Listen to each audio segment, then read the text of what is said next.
Hello everyone, welcome to another video where we'll talk about the CDS, that means Code as a Service Performance Analysis. I think at the current age, we build frequently different CDS views, different VDMs or virtual data models. And obviously, certain cases it happens that my CDS is not performing well, and we as a developer start taking different traces to understand what's happening, right?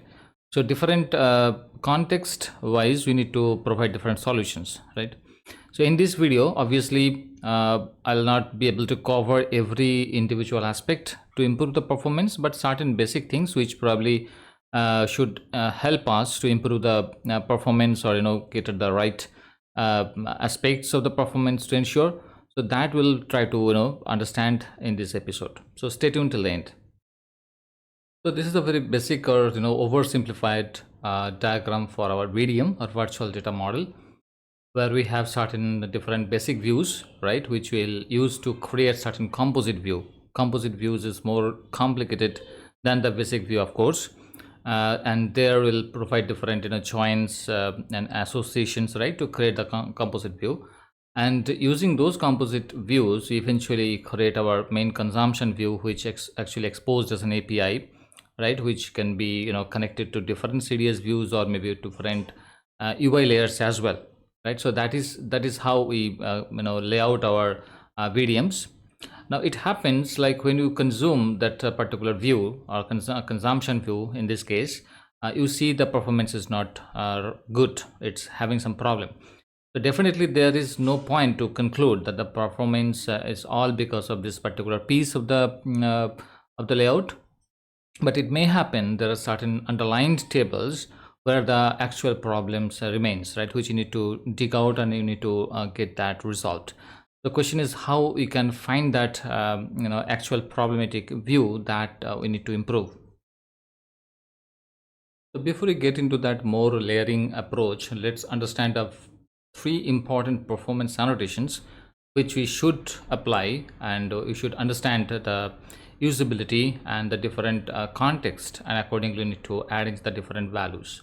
So here the data class, which is a part of the object model, and annotations, right? So where we'll have to mention the data class as maybe transactional, or maybe other data classes are also available, we'll see shortly.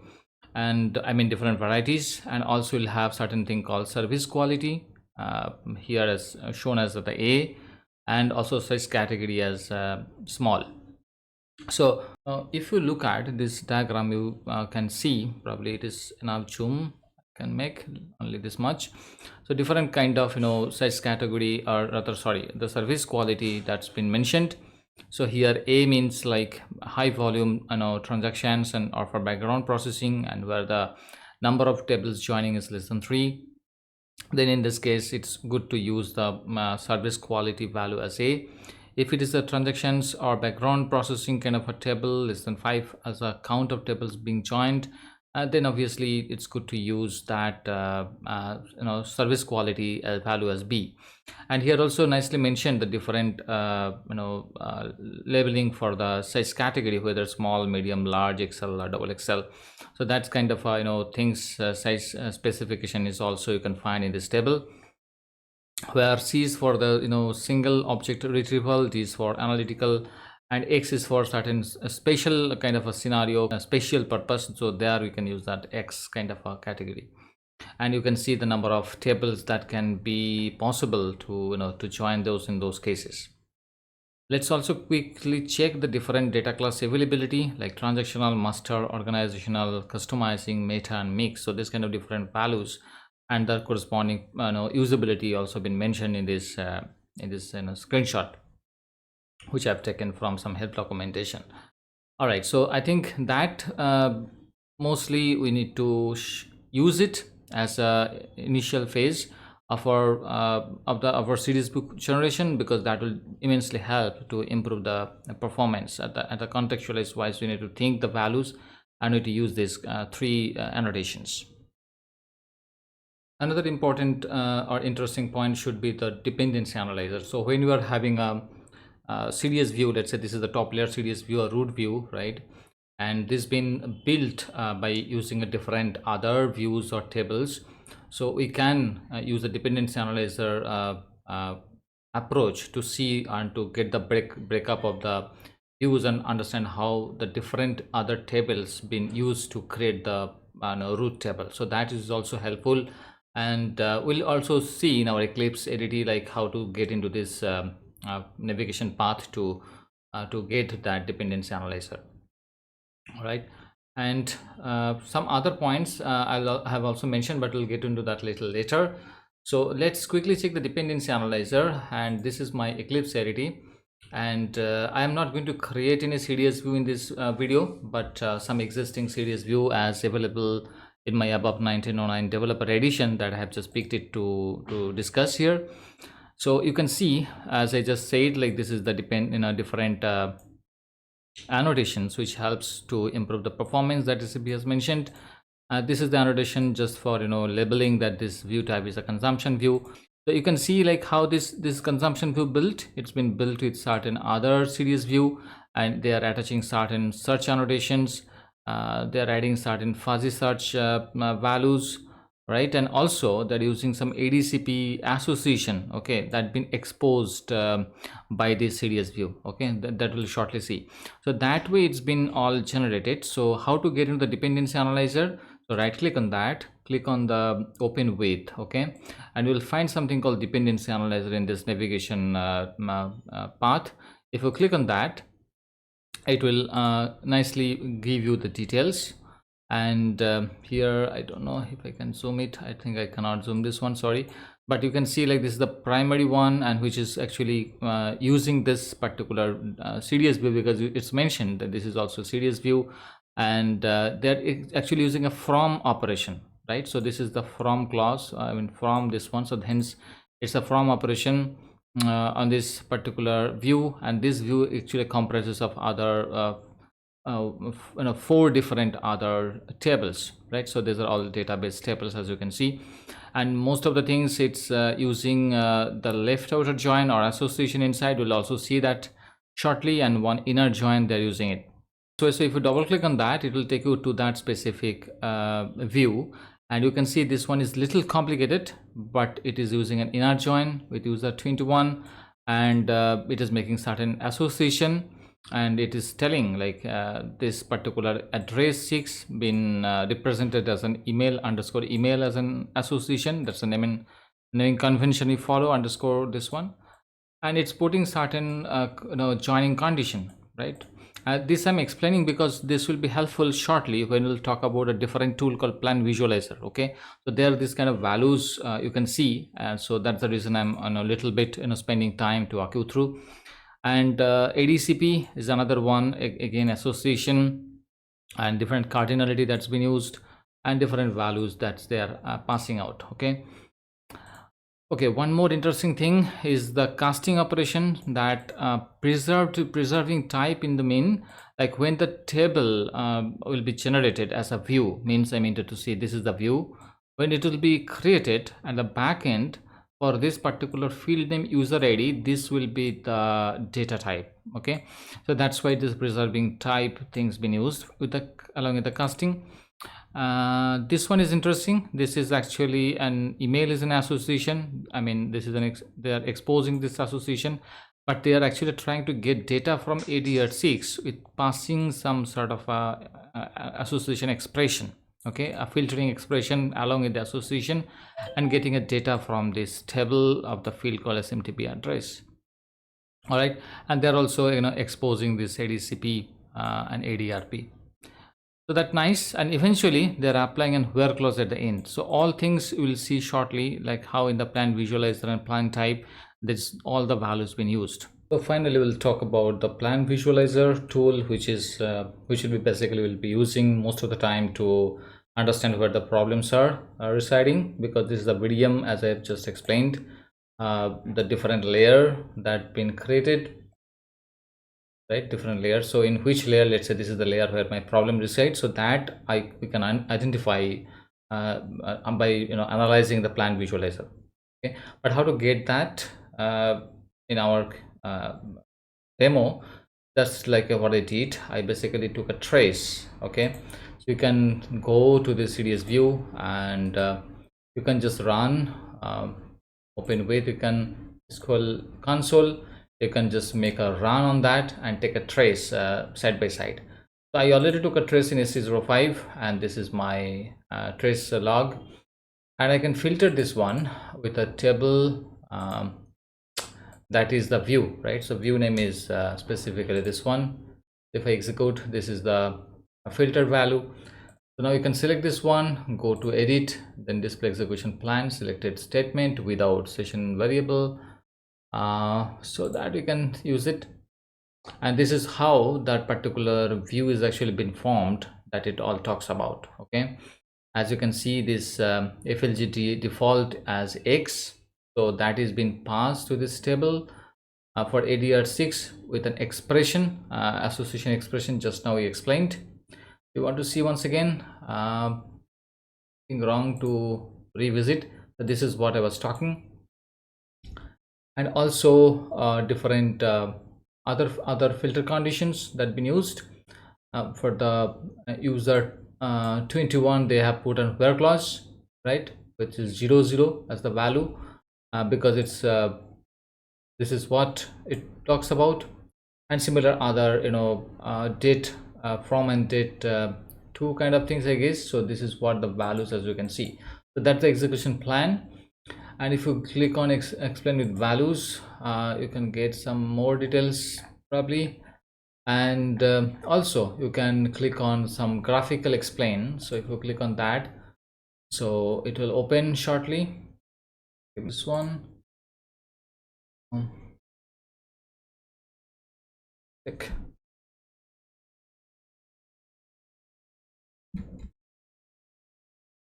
It will just connect like that. You can click on explain, then query plan, then it will show like this. You can click on detail, give more information. If you click on toggle details, then each one you click on that and what record been fetched and how is the execution plan that it talks about. But at the same time, if you go back to our analysis, go back this one, select the record, and then you click on this one that is called HANA plan visualizer, and you can click on with session variables maybe, and you can download it. Okay, you can go to the downloads and you can put HANA plan viz .plv. So this is the file name. Okay, plan visualizer, save it, and yes, remember and allow. So it's basically generated this one. So now we can open Eclipse, and now we have to do one thing. We click on this perspective, and there is a perspective called HANA plan visualizer. Double click on that, and now you can just open file and go to, I think, downloads. And this one, if I open it, it basically opens it. Here you can see the overview. J means basically join engine, different type of engines actually it applies behind the scene. It can be C for calculation engine, then for BW is for BW engine, then J for the join engine. So here it shows different attributes like the different operators, right? So in our case is join engine operator that been used, and it shows the number of tables that been used in this plan. This is the 5. You click on that, comes over here like this, right? So it do that, and there is something called an operator list, right? So this operator list comes here, and if any specific, there are multiple different views that been used, how they are actually all link up, that's actually showing. But you can do also one more thing. You can put table processed. You can put something called USR02, and if you click on apply filter, then it will be just filtered for USR02 where been used. And specifically you can double click on that and it will open that particular executed plan where it's been used, right? The USR02, right? That is what the plan visualizer. You can also click on executed plan directly and you can play around. You can click on custom, you can go for a logical, You can go for physical, right, to different things you can use it. Okay. Okay, so what, and you can, okay, so this is something, it happens if any parallel processing is going on, that is also will be shown in the plan visualizer. And right click on that, you can click on show critical path only, so it will be showing like this. And you can just then expand this slowly, and you can see how things actually been built up. For example, here the USR02, which is actually returning 5 rows, right? And it has an inclusive and exclusive time, right? So that 5 rows been fetched from the USR02, but finally you see it actually giving 4 rows, right?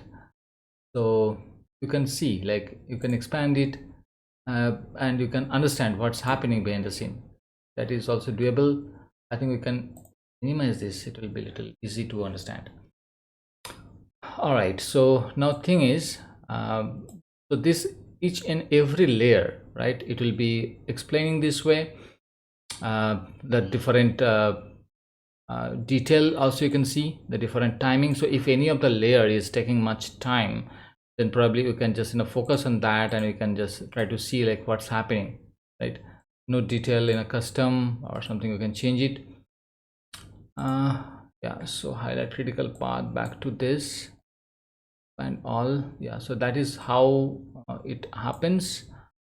All right, and what else I can tell you?